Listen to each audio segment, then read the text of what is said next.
నిన్నటి దినము బనగానపల్లెకు మీ భూమి మీ హక్కు అనే కార్యక్రమానికి ముఖ్యమంత్రి చంద్రబాబు నాయుడు గారు రావడం జరిగింది.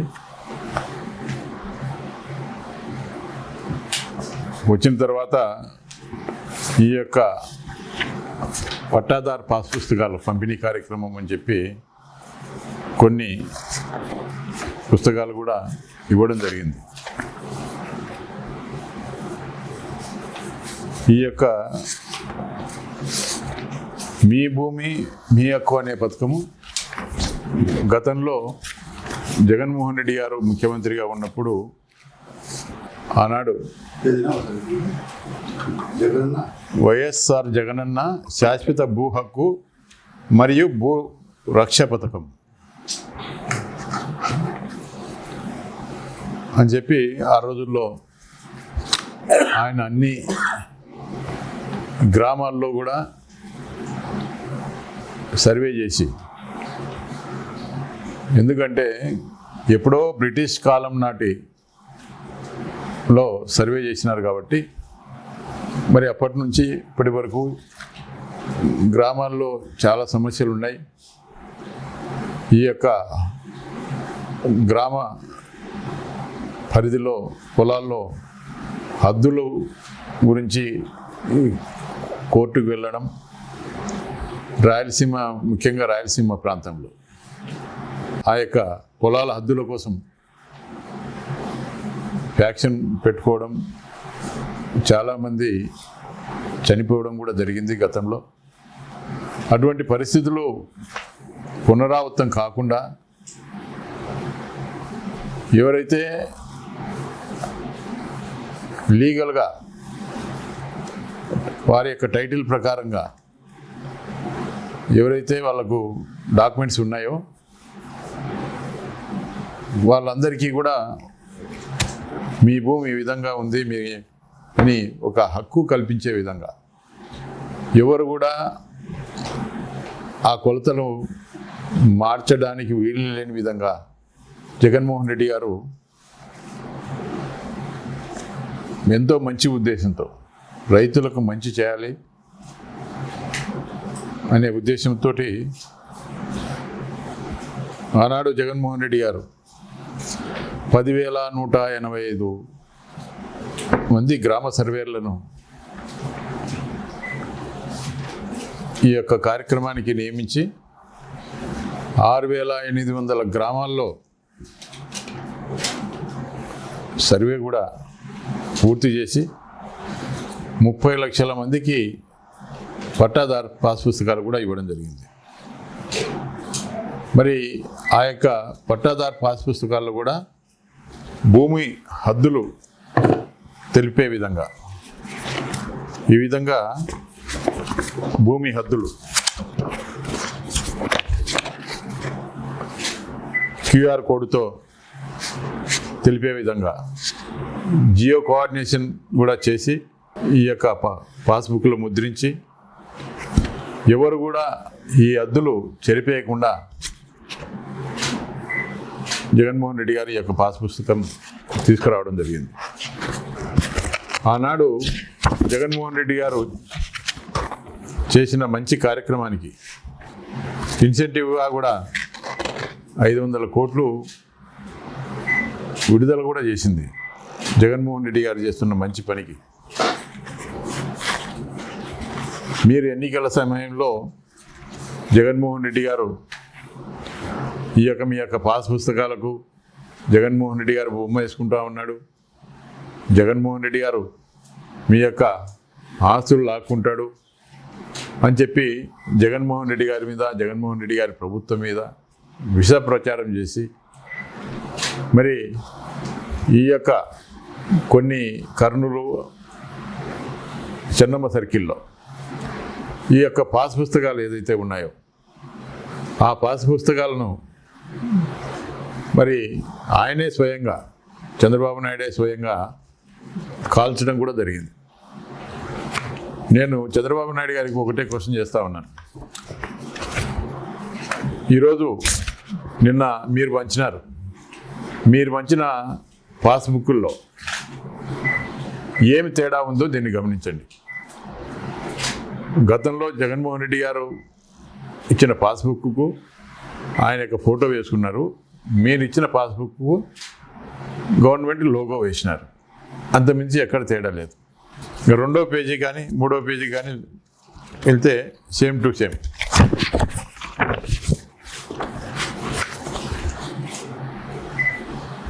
అదేవిధంగా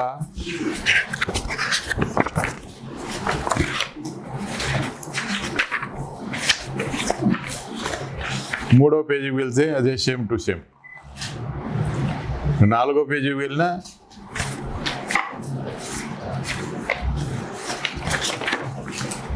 ఎన్ని సర్వే నెంబర్లు ఉంటే అన్ని సర్వే నెంబర్ల ప్రకారంగా సేమ్ టు సేమ్. దీంట్లో ఎక్కడ తేడా ఉంది? ఒక లోగో తప్ప ఈ యొక్క పుస్తకంలో పాస్బుక్లో ఏదన్నా తేడా ఉందా? ఏదన్నా తేడా ఉంటే గమనించినారా? మరి మీరు ల్యాండ్ టైటిలింగ్ యాక్ట్ రద్దు చేసినామని చెప్తా ఉన్నారు. మరి ఏం చేసినారు? దీంట్లో ఏం మరి మీరు రద్దు చేసింటే ఏం తేడా మీకు కనపడిందో చంద్రబాబు నాయుడు గారు సమాధానం చెప్పాలని చెప్పి నేను అడుగుతా ఉన్నాను. అదేవిధంగా చంద్రబాబు నాయుడు గారు బనగానపల్లికి వచ్చినప్పుడు ఆయన ప్రజలకు చేయని సంక్షేమ పథకాల గురించి మాట్లాడుతూ ఉన్నాడు. ఈరోజు ఫ్రీ బస్ అని చెప్పడం జరిగింది. మరి ఫ్రీ బస్సులో ఉదాహరణకు మనకు బనగానపల్లి డిపో ఉంది. బనగానపల్లి డిపోలో ప్రజలు ఉన్నారు, కానీ బస్సులు లేవు. ఏదైనా రిపేర్ వస్తే ఆ బస్సును షెడ్లో తీసుకుపోయి పెట్టడం. ఎందుకంటే ప్రజలు ఆయన గవర్నమెంట్ నుంచే ఇన్స్ట్రక్షన్స్, మీరు అనవసరంగా బస్సులు ఎక్కువ తిప్పొద్దు, ఏదైనా రిపేర్ వస్తే తీసుకుపోయి గ్యారేజ్లో పెట్టండి. ఎందుకంటే మీకు డీజిల్ దండగా ఈ ప్రజలకు మరి మనమే ఉచిత బస్సు ఇచ్చినాం. వాళ్ళ ఉచిత బస్సు ఇస్తే ప్రతిరోజు ఇంకా టెంపుల్స్ కానీ పేరెంటాలు కానీ పెళ్ళిళ్ళు కానీ తిరుగుతూ ఉంటారు, మీరేం బస్సులేం తిప్పొద్దు అని చెప్పి గవర్నమెంట్ నుంచే ఇన్స్ట్రక్షన్స్ ఇవ్వడం జరిగింది. అందుకోసమే అధికారులు కూడా దీని మీద ఎవరైనా ప్రజలు పోయి మాకు బస్సులు లేవు అని చెప్పి అడిగినా కూడా స్పందించే పరిస్థితి కనపడడంలే. 3 గ్యాసులు సిలిండర్లు ఇచ్చినామని చెప్పి చెప్తా ఉన్నారు. నేను అడుగుతా ఉన్నాను, మీరు బనగానపల్లికి వచ్చినారు, ఏ గ్రామంలో 10 మందికి మించి ఏమైనా మీరు సిలిండర్లు ఇచ్చినారని చెప్పండి. అది కూడా ఒక్కటి మాత్రమే ఇచ్చినారు. ఇప్పుడేం చెప్తా ఉన్నారు? ఇప్పుడు ఇరాన్కు అమెరికాకు యుద్ధం వచ్చింది కాబట్టి ఇప్పుడు మీకు ఇవ్వలేకుండా ఉన్నాను అని చెప్పి చెప్పడం జరుగుతూ ఉంది.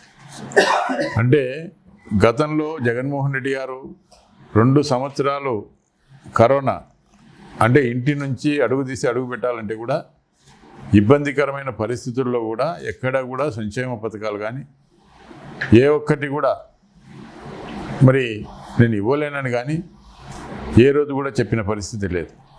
ప్రతి వారికి కూడా వాలంటీర్ల ద్వారా అన్ని పథకాలు కూడా ఆనాడు జగన్మోహన్ రెడ్డి గారు ఈ యొక్క కరోనా ఎంత కష్టమైనప్పటికీ కూడా వారి యొక్క ఆరోగ్యం విషయంలో కానీ మరి సంక్షేమ పథకాలు అందజేయడంలో కానీ ఎక్కడ కూడా వెనకడుగు వేయకుండా అన్ని కార్యక్రమాలు కూడా పూర్తి చేయడం జరిగింది. చుక్కల భూములు అనేది ఎవరి ప్రభుత్వంలో ఈ యొక్క 22A కింద చుక్కల భూములన్నింటినీ కూడా నిషేధిత జాబితాలో పెట్టడం జరిగింది.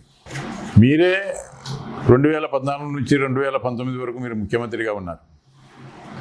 22A కింద పెట్టింది మీరు. జగన్మోహన్ రెడ్డి గారు 2019లో అధికారంలోకి వచ్చిన తర్వాత ఈ యొక్క నిషేధిత జాబితాలో 22A కింద ఉన్నటువంటి భూములు ఏవైతే ఉన్నాయో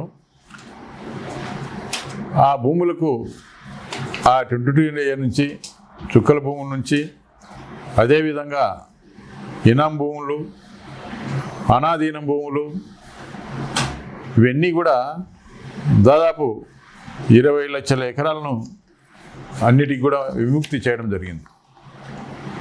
మళ్ళీ 2024లో తెలుగుదేశం పార్టీ అధికారంలోకి రావడం జరిగింది. తెలుగుదేశం పార్టీ అధికారంలోకి వచ్చిన వెంటనే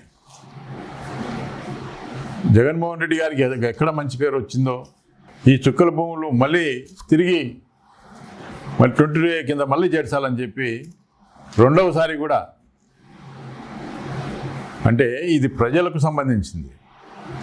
ఈ 22A కింద ఉండేటువంటి భూములు, వాటికి సంబంధించిన రైతులు, అన్ని పార్టీల వాళ్ళు ఉన్నారు. ఆ పార్టీలో అనేది కాదు.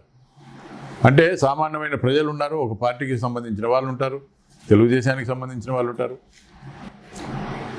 అన్ని పార్టీలకు సంబంధించిన నాయకులకు కానీ, కార్యకర్తలకు కానీ, ప్రజలకు కానీ ఆ 22A కింద చేర్చడం జరిగింది.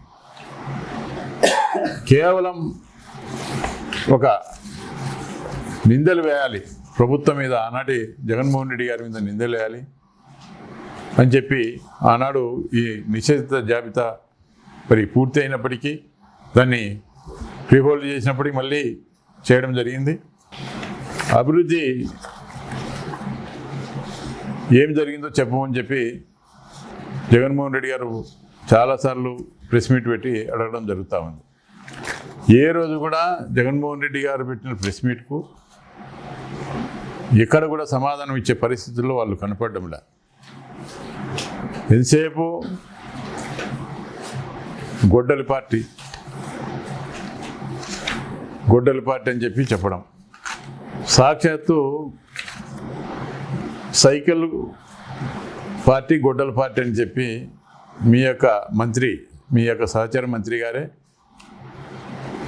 గొడ్డల పార్టీ అని చెప్పి చెప్పడం జరిగింది. అంటే సైకిల్ పార్టీ అంటే తెలుగుదేశం పార్టీ. ఈ తెలుగుదేశం పార్టీ గొడ్డల పార్టీ అనేది ఆయన ఒప్పుకోవడం జరిగింది. మీరు ప్రతిసారి ఏ మీటింగ్ పోయినా గొడ్డల పార్టీ అని చెప్పి చెప్తా ఉన్నారు. ఇంకా మీదే పార్టీ, మీది తడిగుడ్డల పార్టీ. అంటే తడిగుడ్డతో గొంతులు కోసే పార్టీ మీది, అంతే కదా. ఎన్టీ రామారావు లాంటి మహానుభావుని వెన్నుపోటు పొడిచి ఆయన యొక్క సైకిల్ లాక్కొని, ఆయన బ్యాంక్ బ్యాలెన్స్ లాక్కొని,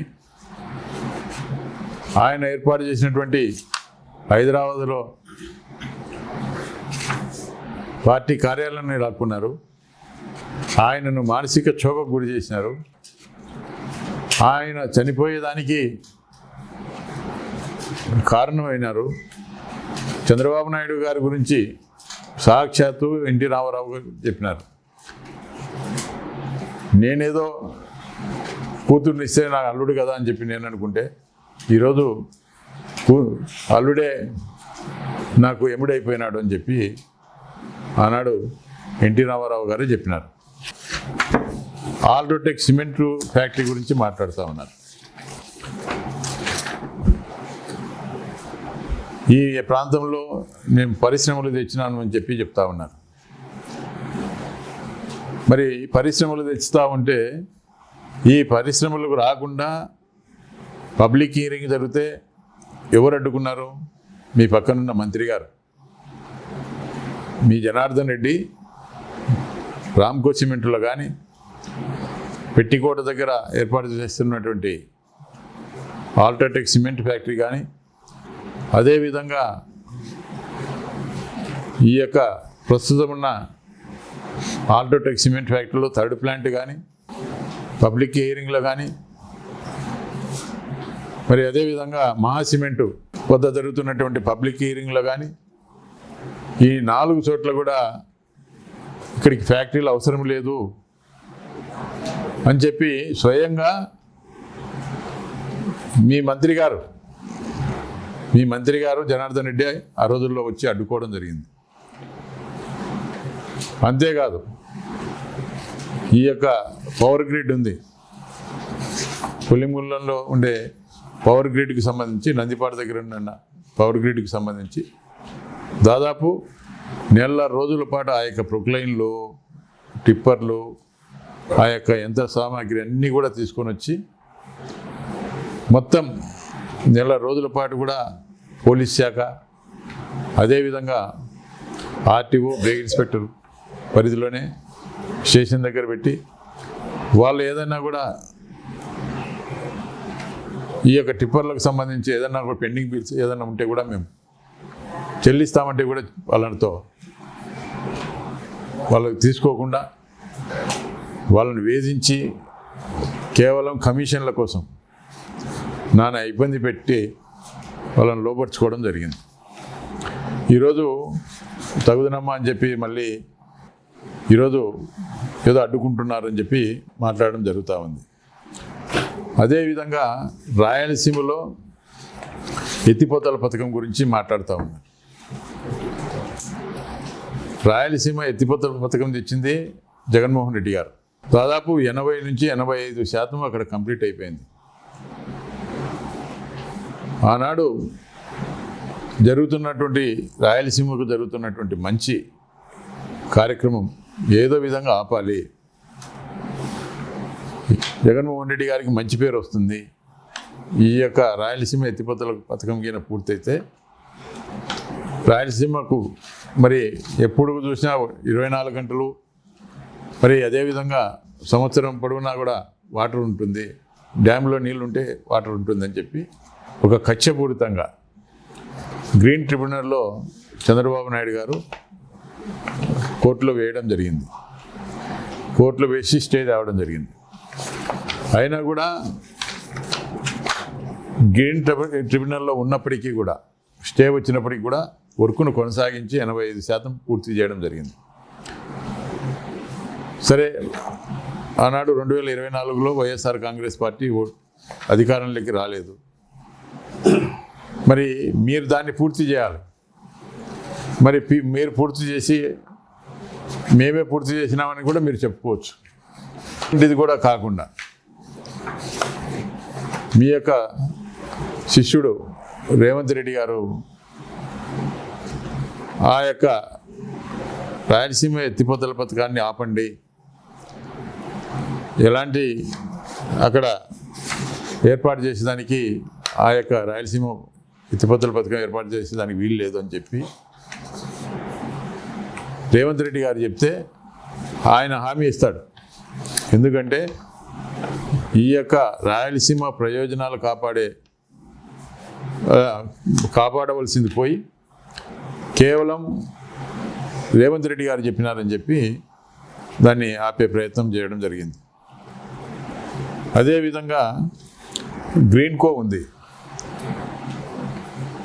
మీ యొక్క గ్రీన్కో ప్రాజెక్టుకు సంబంధించి స్వయంగా మీ యొక్క ఉప ముఖ్యమంత్రి గారు పాణ్యం పూర్వకల్లో వచ్చినప్పుడు చాలా అద్భుతంగా ఉంది, జగన్మోహన్ రెడ్డి గారి ప్రభుత్వంలో ఇంత మంచి ప్రాజెక్టు ఉంటుందని నేను ఊహించలేదు అని చెప్పి ఆయన కూడా మరి జగన్మోహన్ రెడ్డి గారిని గురించి పొగడడం జరిగింది. మరి మీ ప్రభుత్వం వచ్చిన తర్వాత శాంతి భద్రతలు ఏ విధంగా ఉన్నాయి, ఏ విధంగా కక్ష సాధింపు చర్యలు పాల్పడుతూ ఉన్నారు, ఏ విధంగా మహిళల మీద అఘాయిత్యాలు జరుగుతూ ఉన్నాయి. మీ పక్కనున్న ముచ్చుమర్రిలో ఎంపీ గారి స్వగ్రామం అంటే ముచ్చుమర్రిలో కూడా ఒక అమ్మాయి కిడ్నాప్ చేసి ఈ రోజు వరకు కూడా శవం దొరకలే. ఏం చర్యలు తీసుకున్నారు? ఒక ముఖ్యమంత్రిగా ఏం చర్యలు తీసుకున్నారు మీరు? అదేవిధంగా మంత్రి గారి స్వగ్రామం ఎన్నకల్లో ఒక దళిత మహిళ 70 సంవత్సరాల దళిత మహిళను రేప్ చేసి ఆ యొక్క అవమానాన్ని భరించుకోలేక ఆమె కూడా చనిపోవడం జరిగింది. మరి ఏమి చర్య తీసుకున్నారు? ఏమి చర్యలు లేవు. మరి మీరేమో పెద్ద పెద్ద మాటలు మాట్లాడుతూ ఉన్నారు. ఆ రోజు ఆఖరి రోజు అవుతుందని చెప్పి చెప్తా ఉన్నారు. మరి ఏదైనా తప్పు చేసిన వాళ్ళకు అదే రోజు ఆఖరి రోజు అయితే ఇన్ని నేరాలు, ఇన్ని ఘోరాలు, ఇన్ని రేప్ కేసులు, ఇన్ని కిడ్నాప్లు, ఇన్ని ఆడవాళ్ళ మీద అఘాయిత్యాలు ఏ విధంగా జరుగుతాయి? ఈ మధ్య తునిలో ఒక సంఘటన జరిగింది.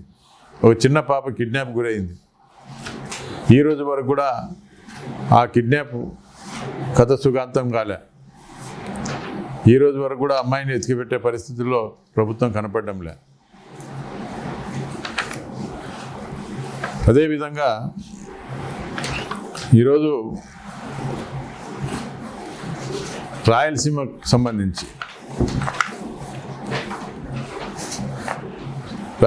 సంబంధించి ఈ యొక్క పులివెందలకు కానీ అదేవిధంగా కుప్పానికి కానీ నేనే వాటర్ తీసుకొచ్చినానని చెప్తా ఉన్నాడు చంద్రబాబు నాయుడు గారు. అయ్యా చంద్రబాబు నాయుడు, ఆ రోజుల్లో హంద్రినివా స్టార్ట్ చేసింది రాజశేఖర రెడ్డి గారు, కంప్లీట్ చేసింది జగన్మోహన్ రెడ్డి గారి ప్రభుత్వం వచ్చిన తర్వాత. అదేవిధంగా గాలేరు నగిరి ఉంది. ఆ రోజుల్లో గాలేరు నగిరి తవ్వించింది, స్టార్ట్ చేసింది రాజశేఖర రెడ్డి గారు. మళ్ళీ తర్వాత రాజశేఖర రెడ్డి చనిపోయిన తర్వాత కొంత భాగం కిరణ్ కుమార్ రెడ్డి గారు, రోషయ్య గారు ఉన్నప్పుడు కొంత భాగం పూర్తయింది. మళ్ళీ మీరు 5 సంవత్సరాలు దాన్ని కంప్లీట్ చేయలే.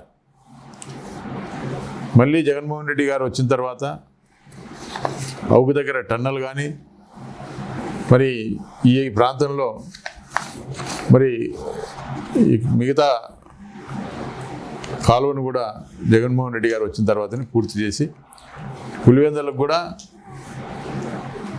గండికోట రిజర్వాయర్కి కూడా నీళ్లు తీసుకొని పోయి ఈరోజు దాదాపు 30,000 క్యూసెక్కుల వాటర్ కూడా జగన్మోహన్ రెడ్డి గారి ప్రభుత్వం వచ్చిన తర్వాతనే ఈ వాటర్ అంతా కూడా తీసుకోవడం జరుగుతూ ఉంది. అదేవిధంగా మీరు మాట్లాడుతూ ఉన్నారు, రవ్వలకొండ గురించి మాట్లాడినారు. మరి రవ్వలకొండలో ఈరోజు ఏ విధంగా అక్కడ మైనింగ్ జరుగుతూ ఉంది. మరి ఈరోజు కళ్ళకు కట్టినట్టు మీ మంత్రి గారు పెద్ద క్రషర్ వేసి ఎలాంటి అనుమతులు లేకుండా, ఎలాంటి రాయల్టీలు కట్టకుండా రోజు వేలాది టిప్పర్లు అక్రమంగా మైనింగ్ చేస్తూ ఉన్నాడు. అదేవిధంగా ఏదైతే స్కూల్ ఉందో మోడల్ స్కూల్కు అతి సమీపంలో, ఎందుకంటే అక్కడ బ్లాస్టింగ్ చేసినప్పుడల్లా కూడా అక్కడ ఉన్న పిల్లలు భయాందోళనకు గురవుతూ ఉన్నారు. చూడండి ఏ విధంగా స్కూల్కు సమీపంలో మైనింగ్ చేస్తూ ఉన్నాడు. ఎంత దగ్గర ఉంది సమీపంలో, ఎలాంటి అనుమతులు లేవు. ఎలాంటి అనుమతులు లేకుండా స్కూలుకు అతి సమీపంలో మైనింగ్ చేస్తూ మరి ఇతరుల మీద నిందలు వేయడం జరుగుతూ ఉంది. మరి అదేవిధంగా నిన్న బనగానపల్లికి వచ్చినాడు. మేమేదో వరాలు ఇస్తాడేమో అని చెప్పి మేము అనుకున్నాం. ఒకటి ఎస్ఆర్బీసీకి సంబంధించి దాదాపు 1,25,000 ఎకరాలు ఉంది. మరి 1,25,000 ఎకరాలకు సంబంధించి ఏదైనా కూడా మరి ఈ యొక్క ఎప్పుడో కాంగ్రెస్ పార్టీ గవర్నమెంట్ ప్రభుత్వం ఉన్నప్పుడు అక్కడ కాలువలు తవ్వినారు. కాలువలన్నీ కూడా శిథిలావస్థలో ఉన్నాయి. రైతులకు సంబంధించి కాలువలు మరి పొలాలకు వాటర్ రావడం లేదు అని చెప్పి మంత్రి గారు చెప్పినారు. కనీసం ఆయన 2 కోరికలు కోరినాడు. ఒకటి బీసీ హాస్టలు, రెండవది ఎస్ఆర్బీసీలకు సంబంధించి పొలాలకు వాటరు. 2 కూడా చంద్రబాబు నాయుడు కనీసం మాట మాత్రంగా కూడా దానికి ఆయన సమాధానం చెప్పలే, ఎటువంటి హామీ కూడా ఇవ్వలే. మాట్లాడితే నేను అభివృద్ధి చేశాను, నేను డెవలప్ చేసినాను, సంక్షేమ పథకాలన్నీ కూడా నేనే ఇస్తున్నాను అని చెప్పి పెద్ద పెద్ద మాటలు బీసీ మాట్లాడుతూ ఉంటాడు. అప్పుడప్పుడు ఛాలెంజ్లు చేస్తూ ఉంటాడు. నేను ఒకటే అడుగుతా ఉన్నా, మరి మీరు ఏదో ఛాలెంజ్లు చేస్తూ ఉన్నారు, మరి ఏనాడైనా కూడా మరి నాకు తెలిసి ఏ ముఖ్యమంత్రి కూడా ఎదురుగా ఒక మంత్రిని పట్టుకొని నువ్వు పనికిరావు, నీ పర్ఫార్మెన్స్ బాగలేదు, ఎందుకంటే 4 గోడల మధ్య ఏదన్నా కూడా ఆయన ప్రవర్తన కానీ ఏదైనా బాగలేకుంటే కొంత మందలించడం జరుగుతుందేమో. కానీ ఈరోజు నువ్వు ఇంట గెలిచి రచ్చ గెలిచామని చెప్పి స్వయంగా ముఖ్యమంత్రే బీసీ జనార్దన్ రెడ్డి గురించి చెప్పడం జరిగింది. ఈ యొక్క బనగానపల్లి నియోజకవర్గంలో దాదాపు 43 శాఖలకు సంబంధించి మీ పరిస్థితి ఏ విధంగా ఉందో అర్థం చేసుకోండి. మీరు ఎంతసేపు అధికారులను మీ యొక్క స్వభిప్రాయాల కోసము, వైఎస్ఆర్ పార్టీ నాయకులను ఇబ్బంది పెట్టేదానికి, వైఎస్ఆర్ పార్టీ ఇండ్లు కూల్చేదానికి, మీ కమిషన్లు రాబట్టుకునేదానికి మీరు ప్రయత్నం చేస్తున్నారు తప్ప ఈ నియోజకవర్గంలో అభివృద్ధి ఏమి జరుగుతూ ఉంది, సంక్షేమ పథకాలు ఎవరికి అందుతూ ఉన్నాయి, పేదవాళ్లకు ఈ పథకాలన్నీ అందుతూ ఉన్నాయా, చేరుతూ ఉన్నాయా, ఏదైనా కూడా రైతులు పట్టాదారు పాస్ పుస్తకాల కోసం కానీ, ఏదైనా రేషన్ కార్డు కోసం కానీ, ఇతర పనుల కోసం కానీ అధికారుల దగ్గరికి వెళ్ళినప్పుడు అధికారులు ఏ విధంగా ప్రవర్తిస్తూ ఉన్నారు, అధికారులు మరి ప్రజలకు జవాబుదారీతనంగా ఉన్నారా లేదా అనేది ఏది కూడా ఈ నియోజకవర్గంలో పట్టించుకునే పరిస్థితి లేదు. ఈరోజు గాలికి వదిలేసినారు. ఈరోజు ఈ నియోజకవర్గంలో అధికారులు ఏదైనా ప్రజలు పనుల కోసం వెళ్తే కేర్లెస్గా సమాధానం ఇవ్వడం, మరి ఈరోజు ఈ పరిస్థితి రావడం జరిగింది. ఎంతసేపు అధికార పార్టీ నాయకుల కనుసన్నల్లోనే ఈ యొక్క ప్రాంతంలో నడుస్తూ ఉంది తప్ప సాధారణమైన ప్రజలకు మంచి చేయాలనే ఆలోచన కానీ,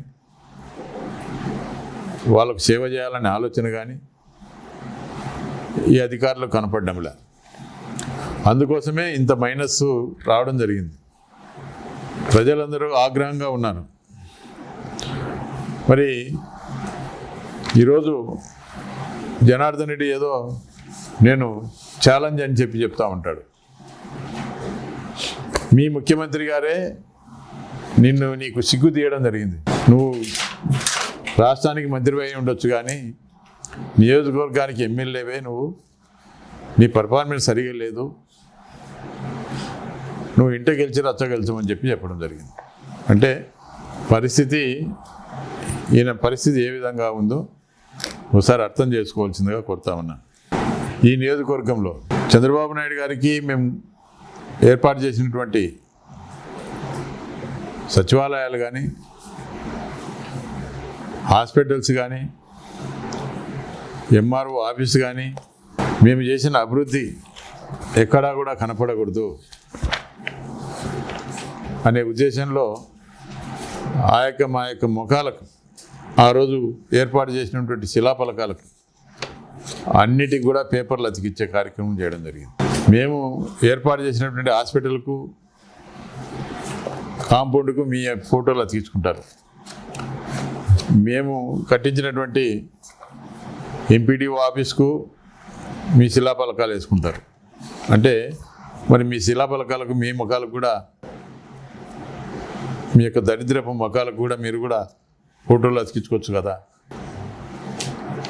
కేవలం వైసీపీ మేము చేసిన అభివృద్ధి, జగన్మోహన్ రెడ్డి గారు చేసినటువంటి అభివృద్ధికి కానీ, జగన్మోహన్ రెడ్డి గారు ఈ రాష్ట్రంలో దాదాపు 15,000కు పైగా సచివాలయాలు తెచ్చినాడు, ఆర్బీకేలు తెచ్చినాడు, అదేవిధంగా వెల్నెస్ సెంటర్లు తెచ్చినాడు, ఎన్నో రోడ్లు ఇచ్చినారు, 17 మెడికల్ కాలేజీలు తెచ్చినారు, ఐటీ సంస్థలు ఎన్నో తెచ్చినారు, షిప్పింగ్ యార్డులు తెచ్చినారు. ఇన్ని పథకాలు, ఇన్ని సంక్షేమ పథకాలు, దాదాపు 32 పథకాలకు సంబంధించి కరోనా ఉన్నప్పటికీ కూడా ఎక్కడ కూడా వెనకడుగు వేయకుండా మరి ఆయన 5 సంవత్సరాల్లో కూడా పూర్తి చేయడం జరిగింది. మరి మీరు వచ్చిన తర్వాత సూపర్ 6 అని చెప్పినారు. సూపర్ 6 లేదు, సూపర్ 7 లేదు. మరి ఎక్కడ చూసినా కూడా నిరుద్యోగ సమస్య పెరిగిపోతూ ఉంది. ఈరోజు ఫ్యాక్టరీలు తెచ్చినాము, ఐటీ హబ్ చేస్తూ ఉన్నాం, ఐటీ సంస్థలు వస్తూ ఉన్నాయని చెప్తా ఉన్నారు. మరి ఐటీ సంస్థలు చేస్తే మీరు 20 లక్షల ఉద్యోగాలు ఇస్తూ ఉన్నారు. మరి ఎన్ని ఉద్యోగాలు ఇచ్చినారో మేము అడిగితే ఒక్కదానికి కూడా సమాధానం చెప్పే పరిస్థితుల్లో లేరు. మన గవర్నమెంట్ ఉన్నప్పుడు, వైఎస్ఆర్ కాంగ్రెస్ పార్టీ అధికారంలో ఉన్నప్పుడు ముఖ్యంగా ఈరోజు బైపాస్ రోడ్ అని చెప్తా ఉన్నాను. బైపాస్ రోడ్డుకు సంబంధించి నేనేదో అడ్డుకున్నానని చెప్తా ఉన్నాడు. మరి నేను అడ్డుకుంటే పొత్తులూరుపాటుకు సంబంధించిన రైతులకు సంబంధించి, ఈ బైపాస్ రోడ్డుకు సంబంధించి నష్టపోయిన రైతులకు సంబంధించి నేను ముఖ్యమంత్రి గారితో మాట్లాడి దాదాపు 5 కోట్లు వాళ్లకు బైపాస్ రోడ్డుకు పోయే రైతులకు సంబంధించి అకౌంట్లో డబ్బులు వేపేయడం జరిగింది. అంటే నేను వ్యతిరేకించేవాడిని అయితే, బైపాస్ రోడ్డు నేను వ్యతిరేకించేవాడిని అయితే నేను ఏ విధంగా రైతులకు అకౌంట్లో డబ్బులు వేయిస్తాను నష్టపరిహారం? నా మీద నిందలు వేస్తూ ఉన్నాం. ఈరోజు నేను తెచ్చినటువంటి మా ప్రభుత్వంలో జగన్మోహన్ రెడ్డి గారి సహకారంతో వచ్చినటువంటి నంద్యాల నుంచి నొసం వరకు దాదాపు 693 కోట్లు ఎవరి ప్రభుత్వంలో శాంక్షన్ అయినాయి, ఎవరి ప్రభుత్వంలో టెండర్లు పిలిచినారు? జగన్మోహన్ రెడ్డి గారి ప్రభుత్వం కదా. అదేవిధంగా 12 కోట్లు ముదిగేడు టు సంజామల ఎవరి ప్రభుత్వంలో టెండర్లు పిలిచినారు? అదేవిధంగా ఈరోజు వెంకటేశ్వర స్వామి బనగానపల్లె టౌన్లో 1,85,00,000, పేరుసాములో 1,85,00,000, అదేవిధంగా గుల్లసింగంలో 1,85,00,000. ఈ 3 చోట్ల కూడా టెంపుల్స్కు ప్రతి గ్రామంలో 10 లక్షల రూపాయలు టీటీడీ నుంచి కూడా శాంక్షన్ చేయడం జరిగింది. మరి మేము ఇవన్నీ కూడా ఇన్ని అభివృద్ధి కార్యక్రమాలు, ఇన్ని సంక్షేమ పథకాలు అన్నీ చేస్తే మళ్ళీ మా మీదనే విమర్శనం చేస్తూ ఉన్నాం. నేను ఏది చేయనట్టు ఏదో అడ్డుకున్నామని చెప్తా ఉన్నారు.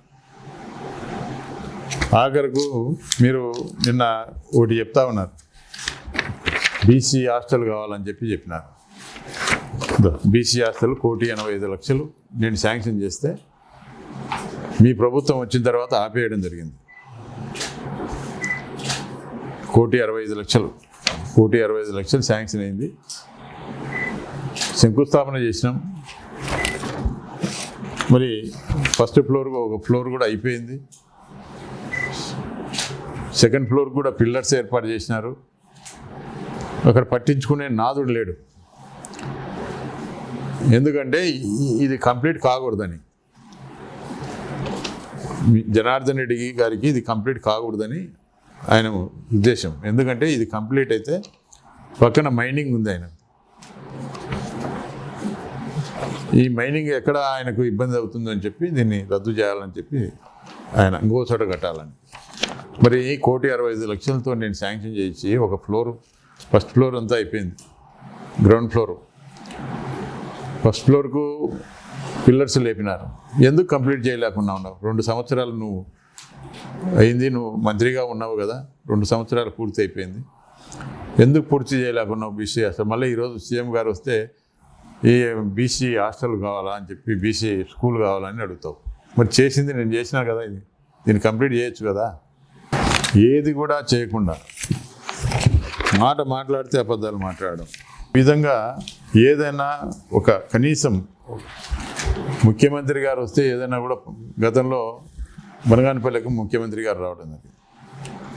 వచ్చినప్పుడు దాదాపు 100 కోట్లు మనం ఈ యొక్క అవుకు రిజర్వాయర్ నుంచి 100 కోట్ల రూపాయలు మనం శాంక్షన్ చెప్పినాం. చెప్తే ఆయన వెంబడే శాంక్షన్ చేయడం కూడా జరిగింది.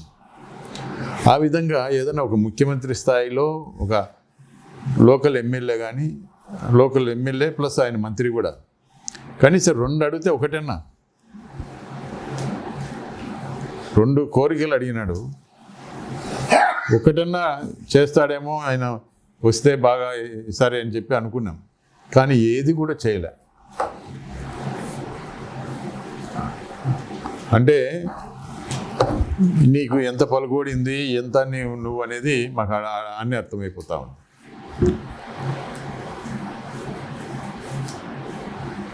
కాబట్టి ఏదైనా మాట మాట్లాడేటప్పుడు వాస్తవాలు మాట్లాడాలి. ఏదో మీ ముఖ్యమంత్రి ఉన్నారు కదా అని చెప్పి ఎవరి మీద నిందలేసి అభివృద్ధి ఏదో ఆయనే చేస్తూ ఉన్నట్టు, అందరు అడ్డుకుంటూ అన్నట్టు మేము మరి ఇవన్నీ వాస్తవాలు చెప్తామన్నాం. మేము చెప్పగలవా నువ్వు? మరి ఇప్పుడు ఈరోజు బైపాస్ రోడ్డుకు మా టైంలో డబ్బులు రాలేదని చెప్పవు, మరి ఒప్పుకుంటావా? అకౌంట్లో డబ్బులు పన్నాయి కదా, ఎవరి టైంలో ఉండేది అవన్నీ ఉంటాయి కదా, పూర్తిగా వివరాలు కూడా ఉన్నాయి కదా. మరి నేను ఏ విధంగా అడ్డుకున్నట్టు? ఇక్కడ పాత బస్ స్టాండ్లో ఉంది, మైనార్టీ బోర్డు స్థలంలో కడతా ఉన్నారు. నేను స్వయంగా ముఖ్యమంత్రి గారి పిల్లకుంటలో ఒకటి, అదేవిధంగా తమ్ముడుపల్లి రోడ్లో ఒక ఫంక్షన్ హాల్ ఏర్పాటు చేస్తామంటే ఈ రోజు వరకు కూడా దాన్ని కంప్లీట్ కాకుండా అడ్డుకోవడం జరుగుతూ ఉంది. మేము ఎప్పుడు కూడా అభివృద్ధి జరగాలని కోరుకుంటాం. ఏది కూడా మేము అభివృద్ధి నిరోధకులం కాదు. ఎప్పుడు అభివృద్ధి చేయాలా, ప్రజలకు మంచి జరగాలి. మేము ఆ రోజుల్లో 3,000 మందికి ఇక్కడ పట్టాలు, ప్రజలకు మంచి జరగాలని చెప్పి మేము పట్టాలు ఇస్తూ ఉంటే వాటిని అడ్డుకున్నాం. అదేవిధంగా పేదవాళ్లకు దాదాపు 8-10 వేల మందికి ఈ యొక్క భూములు అసైన్మెంట్ కింద భూములు ఇస్తూ ఉంటే వాటిని అడ్డుకుంటావు కోర్టు కేసు. ఎప్పుడైనా కూడా ఏదైనా మంచి చేయాలంటే ఒక వైఎస్ఆర్ కాంగ్రెస్ పార్టీ గతంలో కాంగ్రెస్ పార్టీ అధికారంలో ఉన్నప్పుడు జరిగింది తప్ప అది అభివృద్ధి కానీ సంక్షేమం కానీ మీ టైంలో ఏ ఒక్క ఎకరా కూడా ఈ రోజు వరకు కూడా ఒక్క ఎకరా ఏదైనా కూడా అసైన్మెంట్ కింద భూములు ఇచ్చినారా మీరు? ఏదైనా పేదవాళ్లకు మంచి చేయాలనే ఆలోచన ఏదైనా వచ్చిందా మీకు? ఏదైనా మీరు ఇచ్చిన పథకాలు ఈ రోజు వరకు దాదాపు 2 సంవత్సరాలు పూర్తి అవుతా ఉంది. ఒక్క పెన్షన్ ఏదైనా ఈరోజు వరకు ఏమన్నా కూడా చనిపోయిన వాళ్ళకు కానీ, వితంతు పింఛన్ కానీ, వికలాంగుల పెన్షన్ కానీ, లేదంటే వృద్ధులకు సంబంధించిన పెన్షన్ కానీ ఏ ఒక్కటి ఏది ఇచ్చినారు? ఏది కూడా ఇంతవరకు ఇచ్చిన పరిస్థితి లేదు. మళ్ళీ మాటలు కోటలు దాటేటట్టు మాట్లాడుతూ ఉన్నారు. ఏదనంటే గొడ్డల పార్టీ అని. నిన్న నువ్వే ఒప్పుకుంటావు కదా గొడ్డల పార్టీ, తెలుగుదేశం సైకిల్ గొడ్డల పార్టీ అని. ఇప్పటికైనా కూడా అంటే అదే ధ్యాసలో ఉన్నారు. ఇది వైఎస్ఆర్ పార్టీ కాదు, గొడ్డల పార్టీ అంటే సైకిలే గొడ్డల పార్టీ అనేది ఈరోజు ఆయన మాటల్లోనే అర్థమవుతూ ఉంది. కాబట్టి మరి ఇప్పటికైనా కూడా ప్రజలు గమనించండి, ఎవరిది గొడ్డల పార్టీ, ఎవరు వెన్నుపోటు పొడిచి సొంత పిల్లనిచ్చిన మామను వెన్నుపోటు పొడిచినారు, ఎవరిది తడిగుడ్డల పార్టీ అనేది ప్రజలు గమనించాలని చెప్పి కోరుతా ఉన్నాను.